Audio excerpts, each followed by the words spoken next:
सांगलीच्या 32 शिराळा येथील तनिष्का सदस्यांच्या वतीनं नागपंचमी प्रबोधिनी या पुस्तकाचं प्रकाशन करण्यात आलं। महाराष्ट्र प्रदेश काँग्रेसचे सरचिटणीस सत्यजित देशमुख यांच्या हस्ते या पुस्तकाचं प्रकाशन केलं गेलं।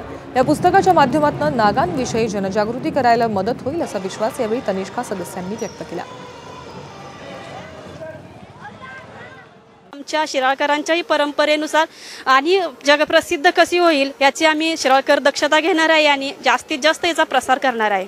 आणि जसं इथून मागं फक्त मुलं आणि माणसं अंबाबाईला येऊन नागाची पूजा करत होती, पण तनिष्क गटाच्या मार्फत आम्ही महिला पण आणि मुली पण अशा ह्या वर्षीपासून ही मिरवणूक काढलेली आहे आणि आम्ही असं म्हणतो की इथून पुढे आम्ही प्रत्येक वर्षी अशीच ही परंपरा चालू ठेवू। सगळ्या महिला एकत्रित येऊन आम्ही सर्वांनी एकत्रित पूजा करण्याचं आज वेगळं आम्ही इथं हे मांडलेलं आहे, वेगळं स्वरूप दिलेलं आहे।